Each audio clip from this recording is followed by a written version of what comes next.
Welcome, everybody, to another edition of Established Run's NBA Injury Report Analysis Show.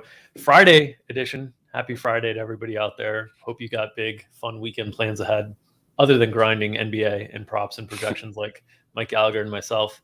We've got 9 games on the slate today, but actually a little bit of a quieter slate so far on the injury front.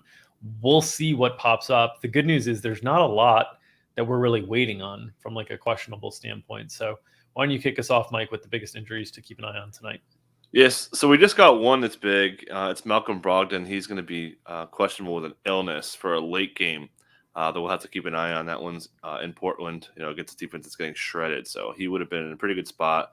Obviously, no him would open up big usage for Karis LeVert, actually leading the NBA in usage rate, interestingly, in a small sample, but still.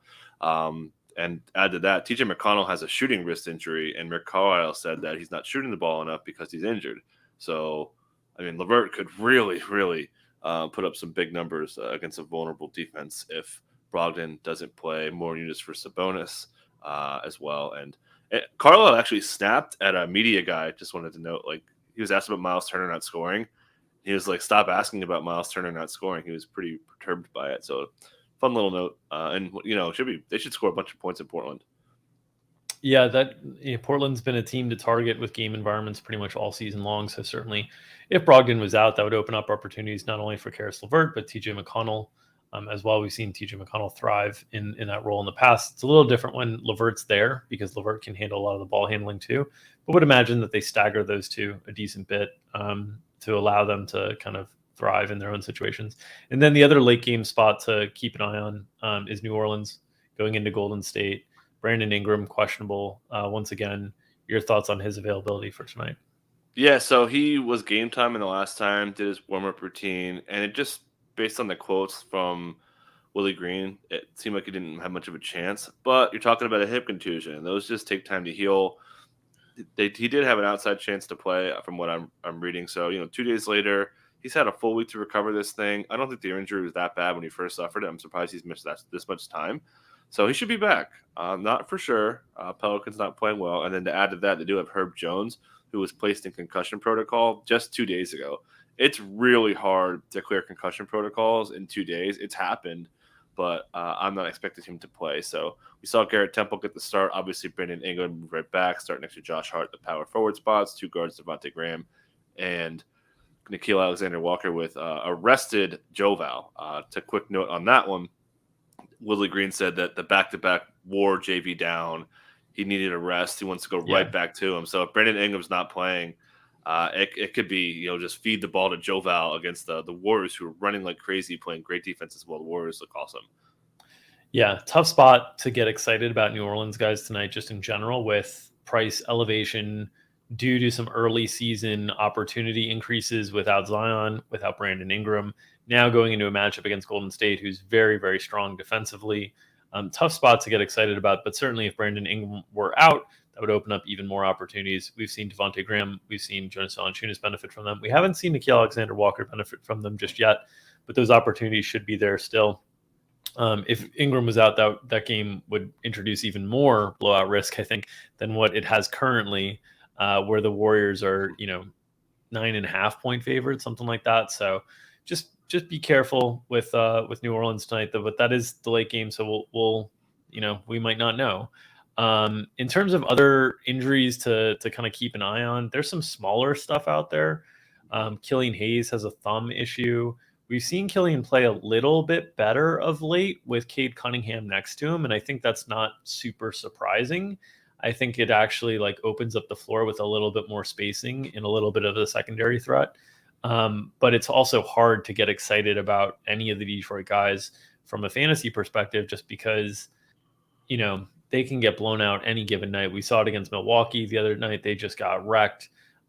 Playing tonight against Brooklyn, where it's a 10-point spread. So once again, it's hard to get excited about these Detroit guys. And also, if Hayes missed, we've seen them play Corey Joseph, we've seen them play Saban Lee, we've seen them give everybody 20 minutes. So I don't think from a DFS perspective it has a huge impact on the slate by any means. But that's probably the next most notable questionable that we're following, right?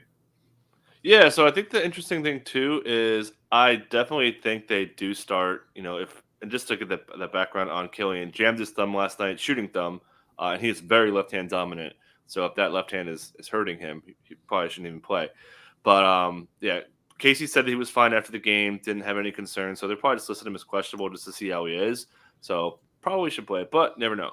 And again, they went Casey said it was by design. If you saw the game yesterday, they were really leaning into Cunningham, kind of getting into their first actions in offense. So without Killian, who brings the ball up a lot, no matter who starts at point guard, it would probably be Saban Lee, like you said, because Casey's one of those coaches that really likes to keep his second unit together. So I would expect a lot of ball handling for Cade, and pretty bad matchup. They're probably going to get blown out tonight, back to back. Sure, they're home. Brooklyn's rested. Most of their guys are out there for Brooklyn, but it would definitely help Cade. Would put Saban Lee on the board, and Corey Joseph's been really cut down, especially with Cade getting some point guard minutes as well. Yeah. Other questionables. Gary Harris is questionable. It doesn't seem like there's much information there. I don't think it moves the needle on the slate very much. Jeremy Lamb is questionable. I think that one is more interesting just in if Brogdon sits and Lamb sits, then you start to lose a lot of depth on Indiana's side. But until you see both of them out, I don't think it really moves the needle very much either. I think one injury situation where the player just to add, Lamb didn't practice yesterday, so I'm not expecting him to play. So if Brogdon's not out there, it definitely could be Indy time. Okay.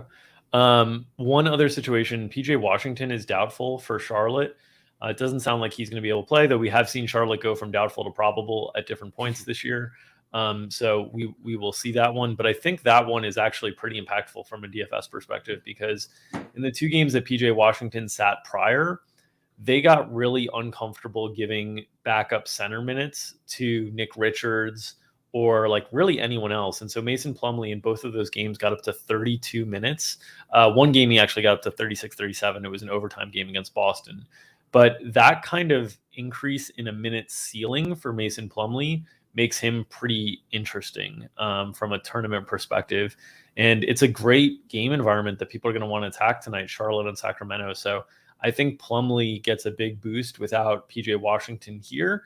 He's still going to be a pretty, volatile play on the whole, just because he's got a history of foul trouble. He's not a really high usage guy. He gets kind of all this stuff near the rim on putbacks and lobs and rebounds and whatnot. But I do think there's a higher minute ceiling without PJ Washington around. Yeah, and they're going to have a lot of coaches against Sacramento like to go bigger in that second unit. And we just saw Billy Hernan Gomez move in, and Willie Green said after the game that they like the bigger size against Alex Len. So Borrego may be in the same vein and want to go with Nick Richards for a couple spot minutes. Obviously, Miles Bridges is fine. It does take a little bit of if you're like going way off the charts and playing like Jalen McDaniels and those dudes, or Cody Martin, et cetera, I wouldn't go that route. But Plumlee should have a pretty nice ceiling. And pretty good matchup. Rashawn Holmes, as much as we love him, the Kings have been pretty vulnerable to putbacks and things that Mason Plumlee could really take advantage of. Yeah, certainly. I don't think the value will be on the cheap replacement guys. I think the value will be on existing guys seeing a higher minute ceiling. I think it helps Bridges too. Could get him more like true center minutes and potential small ball lineup combinations that help the rebounding rate. So I am pretty interested in attacking Charlotte tonight, given the matchup with Sacramento and given taking PJ Washington off the floor, I think improves the upside for a lot of their players. Yeah, and I'll add to just really quick, the Kings went small. They did a little Mo Harkless, Harrison Barnes lineup. Holmes got ejected, so I don't know. Holmes got ejected, and then they kind of stuck with that. I don't know that. I don't know. We'll see. Like I think they're very comfortable just playing Rashawn like 28 to 30, and then. But seeing them do that was encouraging just because they have the ability to play different lineup combinations, and that could really accelerate the game as a whole. Exactly. And Walton said he liked it after the game for whatever it's worth. Like you said, just kind of keep it in your back pocket of possible things that could happen. Some returns tonight that are important to the slate. Drew Holiday returns from Milwaukee, and that's a pretty big one because they've been playing without Drew for most of the season. They still are without Brook Lopez, and they're without Chris Middleton. Middleton is out for health and safety protocols. So Drew getting back into the mix. It'll be interesting to see how many minutes they ask him to play right away. But it does sort of impact a little bit the ceiling of Giannis, just because there is another player there that can shoulder the load a little bit offensively. Not a particularly great matchup against the Knicks tonight. I do think having Drew back defensively should help things as well for Milwaukee. But from a DFS perspective, I would expect you see the minutes for George Hill certainly come down. I would expect you see Justin Robinson come down, if not removed altogether from the rotation. I would expect that you probably see Connaughton and Grayson Allen's minutes eased a little bit from what we've seen of late, just because they have Drew that they can get out there into the mid-30s. How else do you see this impacting the Milwaukee rotation tonight? Yeah, really just moving George Hill down, moving Justin Robinson down. You'll lose a lot of those Grayson Allen point guard minutes that have been pretty productive for him with assists and everything. He definitely should get his shots still being okay. A little bit usage downtick. Yeah, you mentioned the Giannis ball handling stuff. His numbers do come down a little bit based on last year's statistics. I still think Giannis is fine. Like you said, there's not like that mega ceiling. And the Knicks did a pretty good job on him last year overall. So I think he's still a pretty good play. Maybe people won't want to go into him because the Knicks defense and so on and so forth. But I think Giannis is still definitely fine. This also trickles down to their front court too, because they don't have to keep sliding guys down position. So we may not see as much Thanasis. May not see Jordan Nwora would get squeezed a little bit. He's really just cashing in garbage time. So all those kind of fringy guys. Connaughton's still probably in pretty good shape, but after him, I'd be pretty much not looking at most of these non-Giannis guys. And most of those guys have seen their prices increase because they've not only been playing more minutes, but have more offensive responsibility. So anytime you add a player back into the mix like Jrue Holiday, just be careful in terms of paying full price for some of these Milwaukee guys, especially in a less appealing matchup than normal tonight. The other big return tonight is Scotty Barnes for Toronto. I think that'll take Svi Mykhailiuk down substantially in terms of the minutes and the expectation there. We'll see if Scotty can go kind of first game back full minutes in terms of what he was playing before. I think he should be able to, but it's a little bit of an unknown. And in general, I think Scotty was starting to get priced a little bit more appropriately after the sites had a tough time adjusting to his role in Toronto early in the season.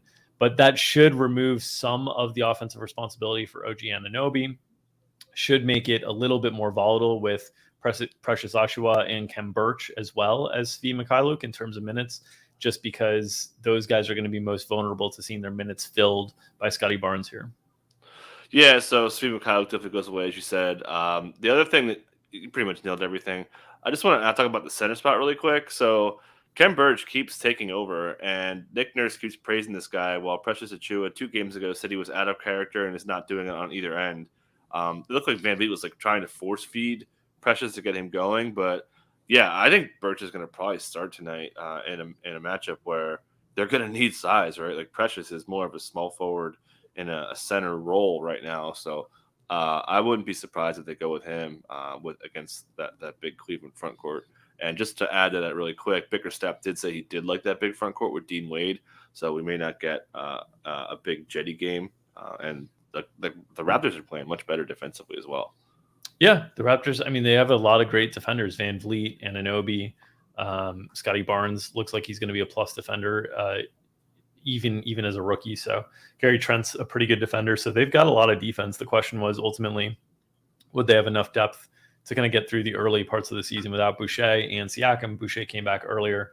Siakam, we'll see a few weeks from now what his return looks like. But I think that really does it for the injuries on the show. We'll see what else comes up during the course of the day. Of course, if you are a premium subscriber to Established Run, you will see us once again at 5 o'clock Eastern on the live show. It's myself and Gary Hartman again today. And if you're not a subscriber, I don't know what you're doing. We're giving out all sorts of great information. Mike Gallagher's matchups column, Monday, Wednesday, Friday. We've got live shows Monday through Friday. We've got all the projections, all the analysis that you could need to go out there and build good DFS lineups. We've got a props package out there to be able to slay props, hitting at 65% through 102 bets so far in the season. So we will be back next week with the NBA Injury Report show at 2 o'clock Eastern on Monday. Hope you guys have a great weekend, and make sure to subscribe, whether it's to this YouTube channel or to the ETR premium packages. Make sure to hit that subscribe button. We'll see you guys next week on Monday.